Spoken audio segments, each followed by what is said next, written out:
Hello everyone, I'm Jonathan Little for PokerNews.com, and today we have another hand from a $2,000 buy-in live tournament. We're facing a 400 chip raise at 75-150 from the low jack loose aggressive player, and I have 8-6 of hearts on the button. Take a second, think about what you do in this scenario. I think there is one or two good plays. I'm about to ruin some of your day. I think that you should not be calling here. I think calling is a bit of a mistake. You would much prefer to 3-bet or fold. If in some way you knew the small blind and big blind were terrible and they're going to call every time, then calling becomes reasonable. But against decent players, I mean, as you'll find in $2,000 buy-in tournaments, you either want to be 3-betting or folding the hands that are not quite good enough to call with, and 8-6 of hearts is just not quite good enough to call with. It's just not, sorry. So this is a spot to 3-bet to about 3 times the opponent's bet, or just fold. If I folded, this wouldn't be much of a video. So we are going to 3-bet. If you have any confusion, by the way, about pre-flop play, I have extensive charts over at my training site, pokercoaching.com, for various stack sizes. We have the straight GTO strategies there. We also have slightly adjusted strategies for playing against weaker players there. So go over to pokercoaching.com, check out the tool section. We also have many other tools there, like a progressive knockout bounty calculator and a lot more stuff that's available for the members of pokercoaching.com. You can get a free trial. Don't miss out. All right, so here we 3-bet the 8-6 of hearts. Low jack lag calls. By the way, just because the opponent's loose and aggressive doesn't mean we need to play really nitty against them. I think a lot of people get in their minds, oh no, this player is never going to fold, so I need to only play good hands. Now, to be fair, if the opponent is never going to fold, you just want to be 3-betting with a strong linear range, including only your best hands. But people are going to fold sometimes. If this guy opened up ace-9 offsuit, he's going to fold. If he opened up jack-8 suited, he's probably just going to fold. He may call that. But either way, he's going to miss the flop a lot and then fold to a flop bet, right? So flop comes 10-8-4. I'm sorry, I wish it was an 8. Flop comes 10-4-2, 2 hearts. Low jack checks, and now I have a scenario where I'm going to be betting 100% of the time with my entire range. Because if you think about my range here, it includes all the best hands, aces, kings, queens, jacks, tens, ace, king, ace, queen, which are very likely the best hand, which can happily make a small bet for value. Then we also have a lot of suited, connected, junky stuff, and perhaps a few big card hands like ace 10 offsuit, maybe king 10 offsuit if we're getting splashy, queen jack, which has some equity, king jack, which has some equity, right? So all of our hands are either in great shape or they have some equity. And that's exactly where you want to be betting, right?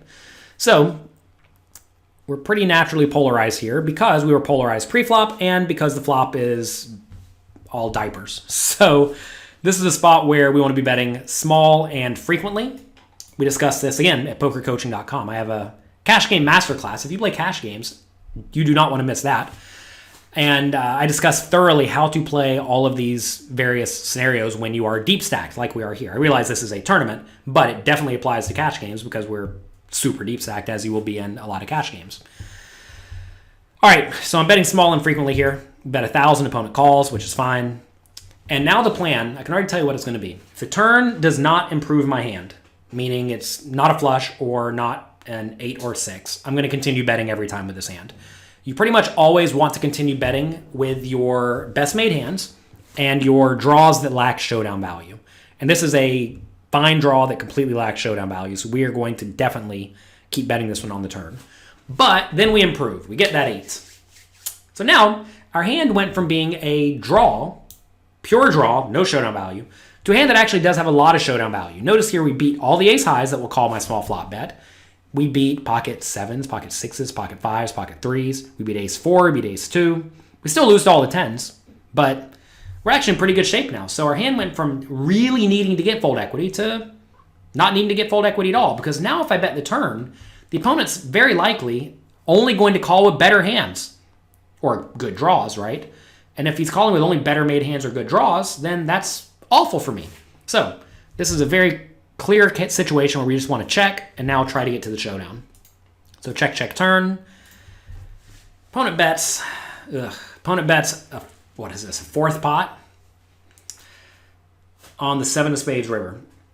This is a weird scenario. Normally you're not facing fourth pot bets, but I can already tell you I'm not going to fold. If you want to get value from Jonathan Little, just bet a fifth pot or a fourth pot. I'm going to call you very, very frequently with almost everything. Now, there are certainly players. You guys hear the fire trucks outside? Alarm bells are going off. This guy probably has the nuts. There are certainly players who will literally only bet small with hands that they are pretty confident are good. So what would our opponent bet small with if he thought it was good? Well, that's just going to be like all 10s, right? So if your opponent has a 10 here literally every time, and when I say every time, I don't mean 65% of the time. I mean like 95% of the time. Then you should either fold or raise if you think they'll actually fold to a raise. Probably just fold, though. However, I think you're going to find a lot of people in this scenario have a 10 something like 65% of the time, which means I still lose a third of the time, right? But we're going to profit because we only need to be good here 20%, and we're probably good closer to 35%. And, those numbers are very rough off the top of my head, but you're going to find a lot of people just make small bets. They don't have any rhyme or reason. And for that reason, you just cannot fold your marginal bluff catchers. Also, for all we know, this guy's betting like ace-3 on the river as a bluff, or he's betting ace-5 as a bluff, or he's betting a 4 for value, or he's betting pocket 6s for value, right? It's impossible to know what the guy's actually doing, and you have to get it out of your head that this guy always has me beat.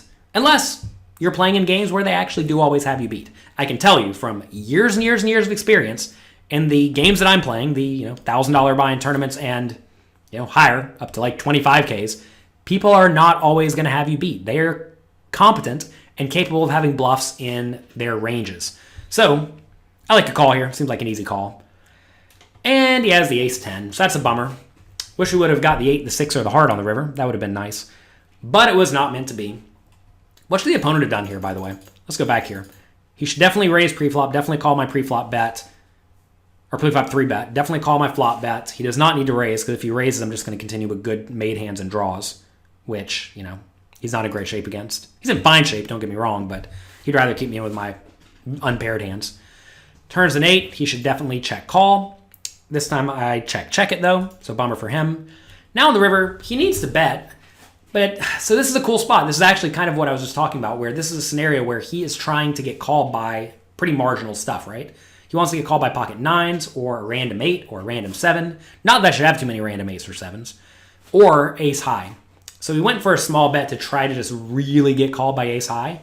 And I don't think that's such a bad line if your opponent is never trapping. Now, to be fair, I'm probably not trapping here a lot. So maybe this actually is a pretty nice line. I think he probably could have gotten away with betting a little bit bigger.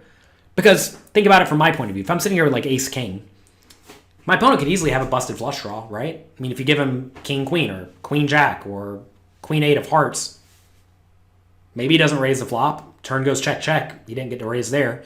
Now on the river, he needs to bet. So I'm probably going to find hero calls in that spot some portion of the time. So I think he probably could have got away with a slightly bigger bet, which, well, I would have called and it would have lost a little bit more money. So that's going to be it for today for this hand history review. If you enjoyed this hand history, let me know. If you're enjoying my content, click like, click subscribe, and tell your friends about it. That goes a long way to helping me. And if you know a friend who's bad at poker and you want to help them out a little bit, make them a little bit less bad, send them to my training site, pokercoaching.com. There I have hired a pile of coaches who either I wish were coaching me whenever I was not a very good poker player yet, or who I want to coach me today. For example, we just hired Faraz Jaka. Faraz Jaka is a world-class poker player, many millions of dollars in winnings. I think $10 million in cash is live and online. It's pretty solid.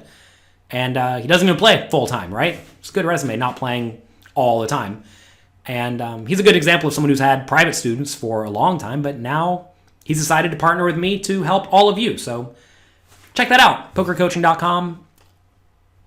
I want to help you be the best poker player you can be so that you enjoy whatever you want to out of poker, right? If you want to play this game full time, I'm here to help you. If you want to play this game on the weekends and crush your friends, I'm here to help you, right? I want to make you the best you can be, and I want you to have fun and enjoy life. Because at the end of the day, if you're not enjoying life, you're probably messing up. So anyway, we're getting sidetracked here. It's late at night.